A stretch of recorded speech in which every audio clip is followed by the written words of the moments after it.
자, 안녕하세요 여러분, 반갑습니다. 자, 이번 시간에 우리 세계사에 대해서 볼 건데, 자, 이 부분 우리 교과서로 보기보다는, 물론 수업할 땐 교과서를 활용했지만 우리 시간이 충분치 않으니까 냉전 체제와 탈냉전 부분, 그리고 냉전이 해체되는 과정, 그리고 탈냉전 시대 세계 질서가 어떻게 재편됐는지 그런 부분에서 교과서를 활용을 할 거긴 해요. 근데 교과서의 내용들은 여러분들이 펴놓고 보도록 하고요. 여기 이번 수업 녹화에서는 학습지 위에 있는 내용들 위주로 한번 보도록 하겠습니다. 자, 보면은 냉전과 탈냉전 들어갈게요. 자, 냉전 체제가 형성이 됐대요. 이 냉전 체제라고 하는 것은 미국과 소련의 이제 권력 싸움이었어요. 쉽게 말하면. 근데 이 냉전이란 거를 콜드 워라고 하는데, 이 미국과 소련이 서로 계속 서로 눈치를 보면서 긴장 상태를 유지했다라는 겁니다. 그래서 미국과 소련은 각각 어떠한 모습을 보였냐? 이 미국이라고 하는 나라는 자유민주주의 진영을 이끌었어요. 얘는 미국 중심의 자유민주주의 진영과 소련 중심의 이제 공산주의 진영 간의 다툼이 등장을 하게 됩니다.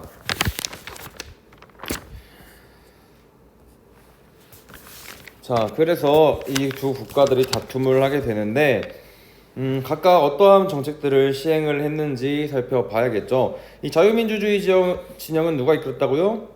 자, 이 지역은 미국이 이끌었고, 공산주의 진영은 소련이 이끌었어요. 그래서 각각 미국과 소련이 이끌었는데, 자, 미국 같은 경우에는 트루먼 독트린이라는 것을 발표합니다. 트루먼 독트린. 이 독트린이란 건 외교 정책을 표현할 때 이제 독트린이라고 표현을 많이 해요. 자, 그래서 이 트루먼 독트린을 실시하면서 뭐라고 하냐면, 최근 일부 국가가 국민이 원치 않는데도 불구하고 전체주의를 한다. 그 원치 않는데 전체주의를 했다라는 건 공산주의 확산을 얘기를 하는 거예요. 그래서 공산주의 확산을 방지하고 냉전을 시작하게 되는 계기가 됩니다. 이 트루먼 독트린 발표로. 자, 그리고 교과서 200페이지에 보면은 트루먼 독트린과 마셜 계획이라고 하는 자료에 보면 경제적 지원, 재정적 지원을 하겠다라고 하는데, 그 재정적 지원을 하기 위해서 서유럽 지역에 실시했던 게 바로 마셜 계획입니다. 마셜 계획. 자, 그래서 이 마셜 계획으로 인해서 서유럽 각국의 경제 재건 통해 이제 공산화를 방지하고자 노력을 했어요. 자, 그 다음에 그러면 소련은 이 공산주의 진영, 소련을 중심으로 한 공산주의 진영에서는 어떻게 했느냐? 자, 봅시다. 보면은 동유럽 공산화를 이뤄냈어요. 그래서 그리스와 터키 등에서 공산주의 세력이 부상을 해요. 자, 이것이 이제 배경이 되어서 미국이 트루먼 독트린을 발표하게 되는 거예요. 이게 트루먼 독트린의 배경이다. 이 그리스와 터키 등지에서 공산주의 세력이 부상을 하니까 미국이 지원을 하면서 경제적인, 군사적인 지원을 아끼지 않겠다라고 발표를 하면서 공산주의 세력에 대한 반대를 하겠다라는 걸 보여줬고요. 자, 이 공산주의 진영에서도 코민포름 그리고 코메콘이라고 하는 단체들을 구성을 합니다. 코민포름은 공산당 정보국이고요. 이 마셜 계획에 대응하기 위해서 코메콘을 실시를 해요. 창설을 해요. 코메콘은 경제상호 원조회의예요. 동유럽에 있는 이러한 공산 국가들에게 경제적으로 원조를 해주겠다라는 것을 얘기를 한 거예요. 그리고 체코슬로바키아를 공산화하는 그런 모습도 보이게 됩니다. 자, 근데 거기서 그치지 않고 이 베를린 지역, 당시에 독일은 2차 세계대전이 끝나고 나서 미국, 영국, 프랑스, 소련이 각각 분할을 점령을 하고 있는 상태였는데, 이 부분에 대해서 이 베를린을 봉쇄하는 정책도 실시를 해요. 소련이. 베를린 봉쇄.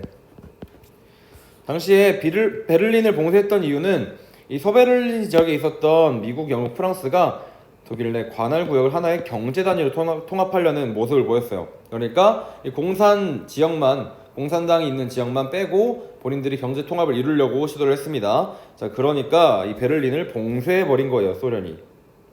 이런 식으로 공산 정부에 대해서 서로 이제 반항을 하고 공산 정부도 이제 대응을 하는 그런 모습을 보이게 되고요. 자, 군사적으로도 단체가 만들어지게 돼요. 그 단체가 바로 나토 북대서양 조약기구와 바르샤바 조약기구입니다. 그래서 각각 미국과 소련은 뭐 트루먼 독트린을 발표하고 마셜 계획을 추진하고 나토를 결성하면서 정치 경제 면에서 이제 계속해서 대립을 하는 모습을 보여주게 돼요. 소련 같은 경우에는 동유럽의 공산화를 이뤄내고 코민포럼과 코베콘을 창설을 하고요. 바르샤바 조약기구도 창설을 합니다. 그래서 이 자유민주주의 진영과 공산주의 진영이 계속해서 대립하게 되는 모습을 보이게 되고요. 독일의 분단 같은 경우에는 베를린 봉쇄가 풀린 후에 서독과 동독으로 나뉘게 됐다. 자, 그 아래에 봅시다. 자, 냉전 속의 열전이에요. 국지전의 전개라고 되어 있는데 이 국지전이라고 하는 것은 일정 지역에서 한정되어 있는 전쟁이에요. 그러니까 제1차 세계대전, 제2차 세계대전처럼 전 세계에서 일어나는 유럽이라는 큰 무대에서 일어나는 게 아니라 한국, 베트남처럼 하나의 국가에서만 일어난 전쟁을 국지전이라고 합니다. 자, 그래서 대표적인 국지전으로는 어떤 전쟁이 있냐면 바로 6.25 전쟁, 한국 전쟁이죠. 6.25 전쟁과 베트남 전쟁이 있습니다.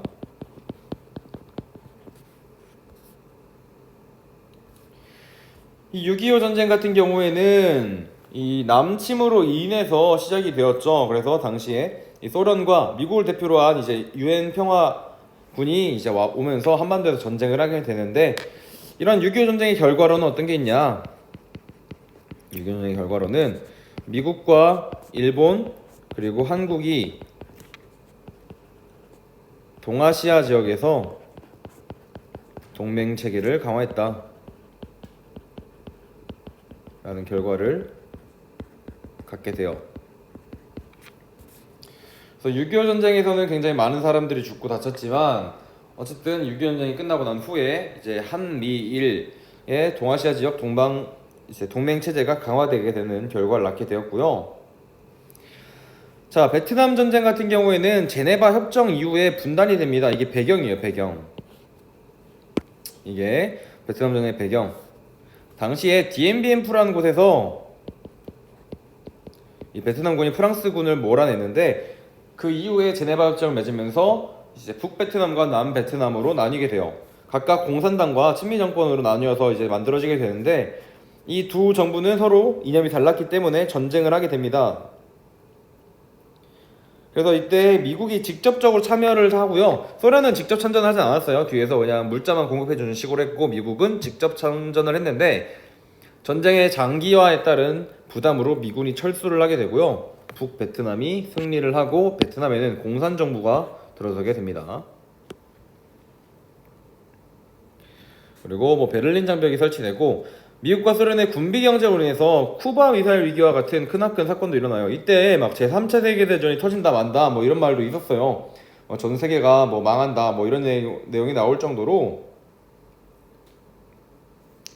굉장히 이제 위기가 있었는데 자, 이거는 간단하게 설명하자면 뭐냐면 자, 당시에 미국이 뭐 이집트나 터키 등지에 소련을 공격할 수 있는 미사일 기지를 만들었었어요. 그런데 원래는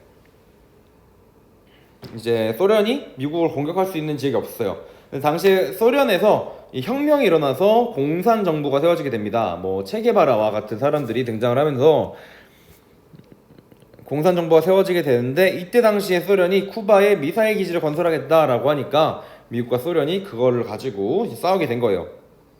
뭐 결과적으로는 극적으로 타결을 하게 되고요. 이 미사일 위기의 결과로는 극적 타결을 맺게 되고 후에 뭐 살트와 같은 전략무기 제한 협정과 같은 핵무기에 대한 제재를 서로 합의를 하게 됩니다. 그래서 냉전 체제 속에서도 이렇게 두드러지게 갈등을 보이는 모습을 보이게 됩니다. 자, 그러면 우리 다음 페이지 교과서로는 202페이지로 넘어가면 돼요. 자, 그리고 이때도 또 이제 특징적인 게 제3세계라고 하는 것이 등장을 해요. 제3세계 등장. 자, 이 제3세계는 뭐냐면 원래 이때 당시에 세계 정세는 미국과 소련으로 나뉘어지는 이 두 국가의 대립 관계였어요. 그래서 냉전 체제가 이루어지고 있었는데, 자, 이때 당시에 새로 나타나게 된 신생 국가들이 우리는 미국, 소련 둘 다 싫어. 미국, 소련 둘 다 싫어. 우리는 우리만의 길을 간다라고 얘기를 하면서 등장을 했던 게 바로 이 제3세계 국가들이에요. 자, 이 제3세계 국가들이 등장을 하게 된 배경으로 보자면 2차 세계대전 이후에 아시아 그리고 아프리카에서 신생 독립국가들이 많이 탄생을 했어요. 2차 세계대전이 끝나고 난 후에는 굉장히 많은 나라들이 독립을 하게 되는데, 그게 바로 제3세계가 등장하게 되는 배경이 됩니다. 자, 그래서 아시아와 아프리카 지역에서 굉장히 많은 나라들이 등장을 하게 되고요. 뭐 인도에서는 인도 연방 그리고 파키스탄으로 또 나라가 분리 독립이 돼요.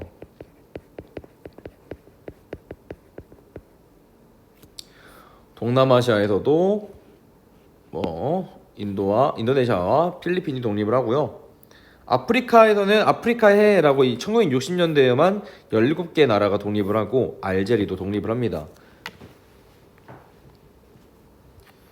그래서 아프리카해는 뭐 가나를 시작으로 1960년대에 17개 나라가 독립을 하면서 굉장히 많은 나라들이 우후죽순 생겨났죠. 자, 그런데 이 나라들은 어떠한 노선을 취했냐면 바로 비독립 동맹 노선을 취했습니다. 이 국가들이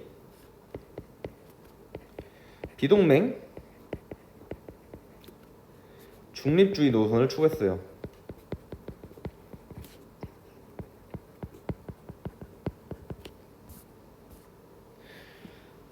자, 동맹을 맺지 않고 이 미국, 소련 어디에도 동맹을 맺지 않고 중립주의를 선택한, 우린 중립 노선을 간다라고 얘기를 한 거예요. 그래서 비동맹 중립주의 노선을 추구를 하면서 이제 제3세계가 등장을 하게 된 겁니다. 그래서 제3세계가 등장을 하는 과정 속에서 이제 실시했던 여러 가지 회의들이 있는데, 그게 뭐냐면 콜롬보 회의, 반둥 회의, 그리고 제1차 비동맹 회의예요. 자, 콜롬보 회의에서는 인도의 네루와 중국의 저울라이, 주울레라고 하는 사람들이 모여서 평화 5원칙을 발표했고요. 이 반둥 회의에서는 나라의 대표들이 더욱더 추가가 되면서 평화 10원칙을 제시합니다. 이 평화 10원칙은 우리 교과서 202페이지에 나와 있으니까 여러분들 한 번씩 보도록 하고요.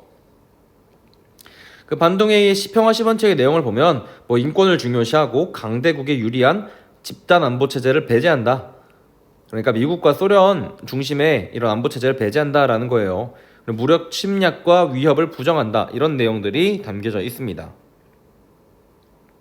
그리고 그 다음에 한 6년 뒤에 실시됐던 제1차 비동맹 회의에서는 티토, 네루, 나세르라는 사람들이 비동맹 국가에 대한 협력 강화를 선언하면서 이때 이후에 제3세계라는 것이 등장을 하게 되는 거예요. 자, 그래서 이렇게 냉전 체제가 형성이 되었고, 그 이후에 어떤 과정들이 있었는지, 그리고 그 과정 속에서 미국과 소련을 중심으로 한 노선을 반대한 제3세계의 등장에 대해 살펴봤습니다. 자, 그럼 바로 다음 페이지로 넘어가서, 자, 다음 페이지 보면은, 자, 이렇게 해서 만들어졌던 냉전 체제가 해체가 된대요. 자, 왜 해체가 됐는지 우리가 알아야겠죠. 자, 한번 보도록 합시다. 자, 냉전 체제가 완화가 되는데, 그 완화가 되는 배경에는 흐르쇼프라는 사람이 등장을 했어요. 자, 이 사람은 조금 유한 사람이야. 그래서 평화와 공존을 뜻하는 데탕트를 추구하게 됩니다. 데탕트를 추구하면서 뭐 소련과 서독의 국교를 회복하고요. 이 서독이 당시에 자유민주주의 정부가 세워져 있었죠. 그리고 미국을 방문하는 등의 모습을 보이게 돼요. 이 스탈린 사후에 등장을 한 사람이에요. 스탈린 사후.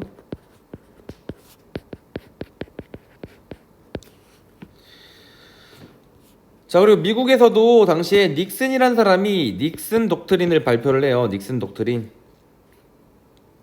닉슨 독트린을 발표하는데, 자, 이거는 내용이 정말 중요합니다. 뭐 어떤 내용을 얘기했냐면, 군사 개입을 피하고 아시아의 방위는 아시아의 힘으로 해결해야 한다라는 것을 원칙으로 세웠어요. 자, 원래 그전에는 어떻게 했어요? 미국이 막 베트남 전쟁에도 직접 참여하고 그런 모습들을 보였죠. 6.25 전쟁 때도 미국을 중심으로 이제 유엔 평화군이 왔는데, 자, 이러한 아시아 지역에 대한 군사 개입을 피하겠다라는 내용을 발표를 했어요. 우리 교과서 203쪽에 자료로 잘 나와 있으니까 꼭 참고해서 보도록 하고요.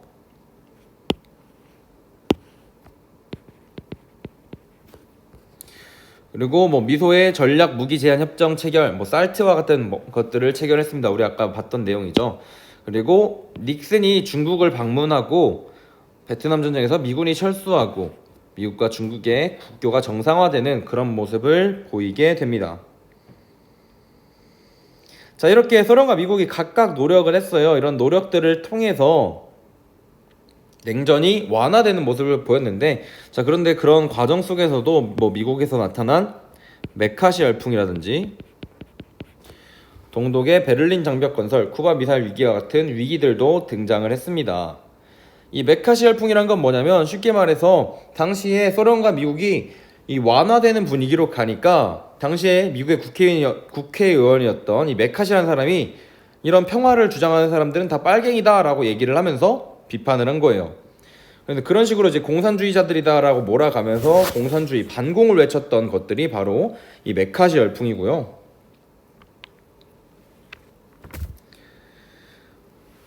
하지만 이러한 메카시 열풍, 쿠바 미사일 위기와 같은 위기들도 잘 극복을 해 나가면서 점차 완화되는 모습을 보여주게 됩니다. 자, 그리고 뭐 유럽 측면에서도 이 냉전이 완화되는 모습을 보이게 돼요. 대표적으로 이 빌리 브란트라는 사람의 동방 정책이 있습니다. 이 사람은 서독의 총리예요. 서독은 자유민주주의 정부가 수립되어 있었죠. 자, 이 서독에서 빌리 브란트라는 사람을 중심으로 이 동독과 교류하고 동유럽 공산권을 인정해주는 그런 모습들을 보이게 돼요. 그리고 우리 교과서 203페이지에 보면 알겠지만 폴란드를 방문해서 무릎을 꿇고 직접 사과를 하는 그런 모습들도 보이게 됩니다. 그래서 이런 소련과 미국 그리고 유럽에서의 이런 모습들 덕분에 냉전이 점차 완화돼가는 모습을 보이게 되는 거예요.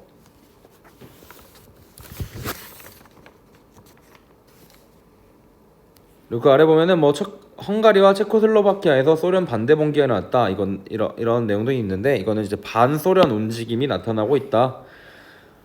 자, 근데 이러한 반소련의 움직임이 더욱더 크게 나타나게 되는데, 그게 우리가 다음 내용에 살펴볼 거예요. 자, 보면은 소련의 변화와 해체라고 해서 나와 있습니다. 냉전의 종식인데, 자, 이 고르바초프라는 사람이 등장을 해요. 이 고르바초프가 갑자기 어디서 나왔냐라고 생각할 수 있는데, 잠깐 그 흐름을 볼게요. 자, 스탈린이라는 사람이 있었죠. 스탈린이 죽고 나서 우리가 아까 위에 살펴봤던 흐르쇼프라고 하는 사람이 집권을 합니다. 자, 근데 흐르쇼프 이후에는 브레즈네프라고 하는 사람이 집권을 해요. 그리고 그 후에 나타났던 게 바로 고르바초프고요. 고르바초프 이후에는 옐친이라는 사람이 등장을 하게 됩니다.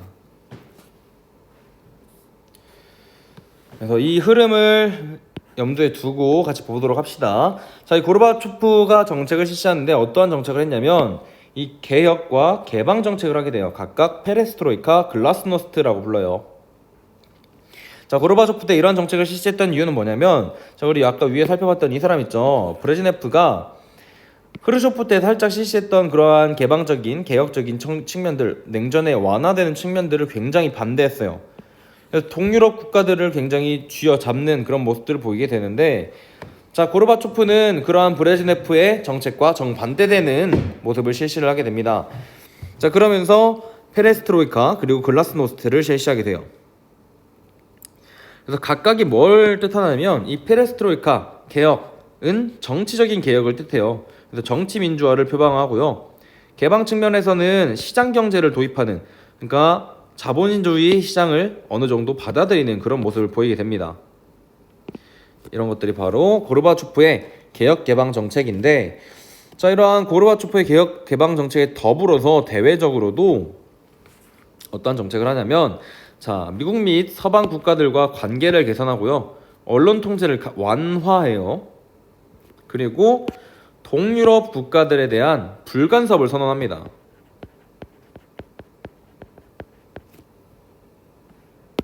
동유럽 국가들에 대한 불간섭을 선언했다.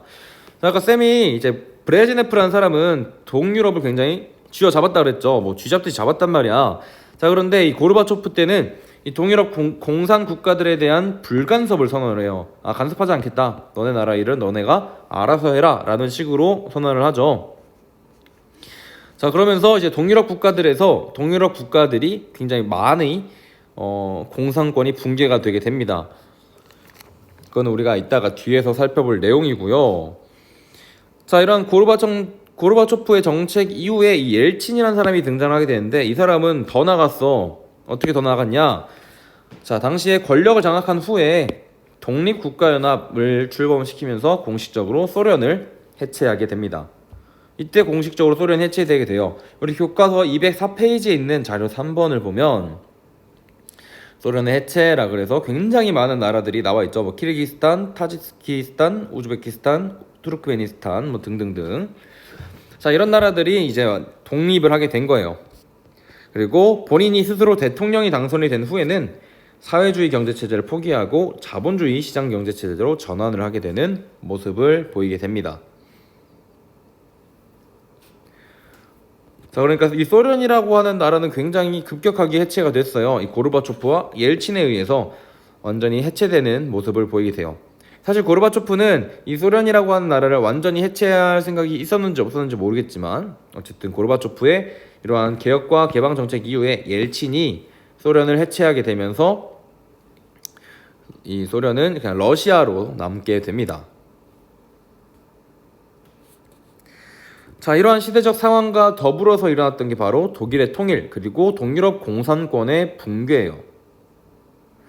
자, 보면은 독일 통일 보겠습니다. 자, 배경에서는 소련의 개혁 개방 정책이 있겠죠. 당연히 이 고르바초프의 글라스노스트 그리고 페레스트로이카를 통해서 이러한 움직임이 나타나게 되고요. 그리고 사실 동독과 서독은 원래 교류가 어느 정도는 있었어요. 동유럽 국가들을 통해서. 그리고 동독 주민들이 점차 민주화 시위를 하게 됩니다. 개혁에 대한 요구가 증가를 해요. 그래서 동독에서 민주화 시위가 발생을 하자 이제 베를린 장벽이 붕괴되었다.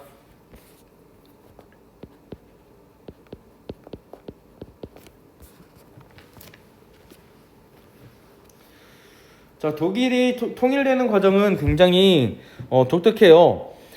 이 독일 동독 주민들이 개혁에 대한 요구가 증가를 하고 민주화 시위를 하니까 이 동독 정부가 이 성난 시위대들을 좀 잠재우기 위해서 통행 자유화 조치를 발표를 하게 됩니다. 우리 자료 4번에 있어요. 205쪽 자료 4번에. 그래서 이때 당시에 통행 자유화 조치를 하게 되는데, 이걸 발표하는 당시에 오보가 나요. 이 통행 자유화 조치와 관련해서 오보가 나게 되면서 잘못된 기사가 나게 되면서 사람들이 베를린 장벽은 무너졌다라고 생각을 하고 베를린 장벽 앞으로 모이게 되고요. 이 성난 군중들은 베를린 장벽을 무너뜨리고 그 이후에 서독과 동독의 통일에 대한 논의가 이루어지게 됩니다. 그래서 기사 하나 잘못 나가서 사람들이 오해를 하게 되고 그게 나비 효과가 되어서 독일과 동독과 서독이 통일을 하게 되는 거예요. 굉장히 독특한 과정인데 자세한 것들을 여러분들이 한 번씩 찾아보면 재밌을 거예요. 자, 그리고 이 독일이 통일이 이루어졌고 동유럽에 있던 수많은 공산권 국가들이 붕괴를 하게 됩니다. 뭐 대표적으로 여기 나와 있는 나라들이 있죠. 폴란드, 헝가리, 루마니아, 체코슬로바키아, 유고슬라비아와 같은 나라들이 있는데, 자, 폴란드에서는 이 바웬사라는 사람이 이끄는 자유노조가 있어요. 자유노조. 이 자유노조가 승리를 하게 되면서 비공산주의 정권이 수립이 됐고, 자, 헝가리에서는 다당제와 의회 민주주의가 수용이 되었고, 자, 체코슬로바키아에서는 하벨이라는 사람이 대통령이 당선이 돼요. 그래서 체코와 슬로바키아로 분리가 됩니다. 이때 당시에 체코슬로바키아의 혁명을 이제 벨벳 혁명이라고도 불려요. 피를 흘리지 않고 이제 일어났기 때문에 벨벳 혁명이라고도 부르고, 자, 유고슬라비아 같은 경우에는 굉장히 많은 나라로 분리가 됩니다. 보면은 이 보스니아 헤르체고비나 이 지역은 우리가 제1차 세계대전 때 배웠던 내용이죠. 기억나죠? 그래서 이 지역들이 다 이제 분리가 된 거예요. 원래는 유고슬라비아라고 하는 하나의 거대한 공동체로 이루어져 있었는데 유고슬라비아가 해체되면서 다양한 나라들이 등장을 하게 됩니다.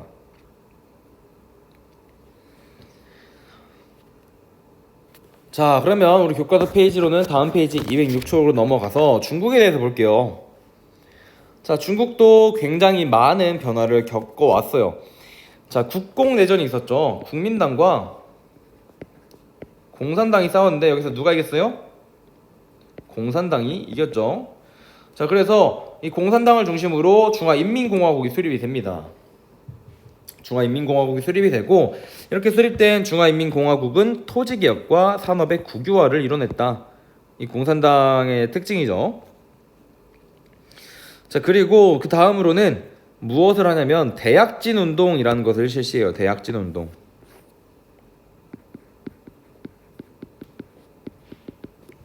대약진 운동을 실시하는데, 당시 중국 공산당을 이끌었던 마오쩌둥이 주도가 되어서 대약진 운동을 실시합니다. 그래서 이때 당시에 인민공사라는 걸 설립을 해요. 인민공사를 설립을 하는데, 이러한 인민공사를 설립을 해서 대약진 운동을 실시하겠다라고 했어요. 이 대약진이라는 거는 경제적으로 정말 크게 약진하겠다, 앞으로 나아가겠다라는 건데, 결국에 이런 대약진 운동은 실패를 하게 됩니다. 자, 그 이유는 뭐냐면 무리한 계획을 세웠고요, 허위 보고가 굉장히 많았어요. 그러니까 예를 들면은 100을 달성을 해라라 그랬는데 갑자기 우리 150 달성했음 이러면서 보고를 한 거예요.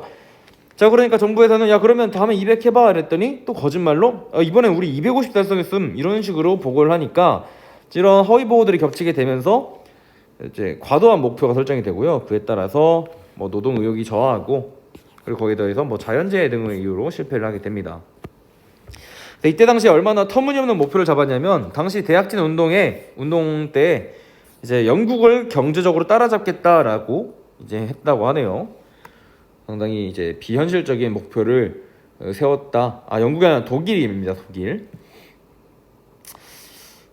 자, 그 다음에 그 아래 문화대혁명에 보면은, 자, 이렇게 대약진 운동이 실패로 끝났죠. 실패로 끝나게 되니까 이 마오쩌둥 이 정치적인 입지가 굉장히 낮아져요. 그래서 실용주의 세력, 약간의 자본주의적 요소를 도입을 하는 실용주의 세력이 등장을 하게 됩니다. 대표적인 인물로는 등소평과 같은 사람이 있어요. 그래서 이런 등소평과 같은 실용주의 세력이 등장을 하게 되니까 마오쩌둥이 홍위병을 동원을 해요. 홍위병.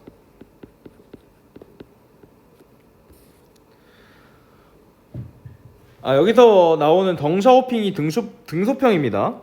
이 같은 애들이에요. 그래서 이 마오쩌둥이 홍위병을 동원을 해서 실용주의 경제개혁 세력을 축출을 하게 돼요. 그런데 이때 실용 경제주의를 축출하고 끝난 게 아니라 굉장히 문화적으로도 파괴적인 모습을 보이게 돼요. 중국 전통의 문화를 배격하고 예술가와 지식인을 억압하는, 그리고 당시에 돈이 조금 있는 사람들을 그냥 다 거리에 내몰아서 진짜로 때려 죽이는 그러한 이제 비인륜적인 모습들도 보이게 됩니다. 그래서 이 문화대혁명 같은 경우에는 후에 굉장히 크게 비판을 받기도 해요. 자, 근데 이때 당시에 쫓겨났던 이 등소평 덩샤오핑이 다시 한 번 더 집권을 하게 되는데, 그게 마오쩌둥 이후에 이제 정권을 한 번 더 잡게 되고요. 그리고 이때 당시 이제 등소평이 주장을 했던 건 실용주의, 그리고 적극적인 개혁과 개방입니다.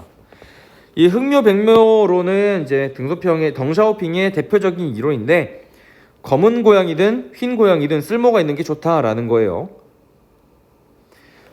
그래서 이때 덩샤오핑은 집권하고 나서 시장경제를 도입을 해요. 시장경제를 도입하고 외국 자본을 유입시키고, 그리고 외국 자본과 기술을 효과적으로 받아들이기 위해서 동부연안의 여러 도시에 경제특구를 설치합니다.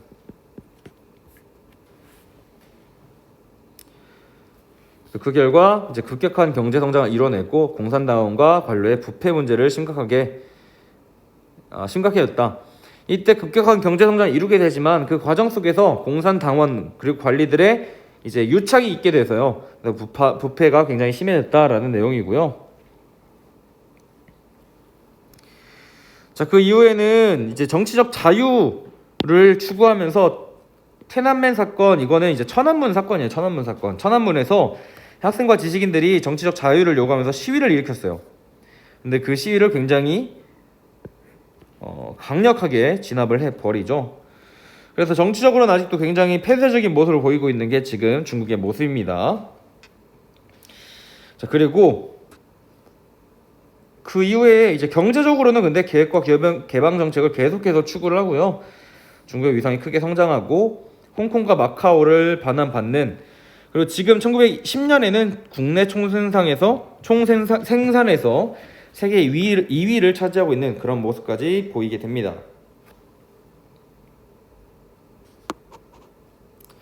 그래서 이번 시간에는 냉전 체제에 대해서, 냉전 체제가 형성되는 과정, 그리고 냉전 체제가 완화되는 과정, 그 과정 속에서 동유럽의 공산권이 붕괴되고 중국에서는 어떠한 변화가 있었는지에 대해서 살펴봤습니다. 그래서 이 내용들을 여러분들이 교과서를 펴놓고, 교과서랑 학습지를 같이 펴놓고 보면 이제 도움이 좀 될 것 같아요. 자, 이번 시간은 여기까지 마무리 짓도록 하겠습니다.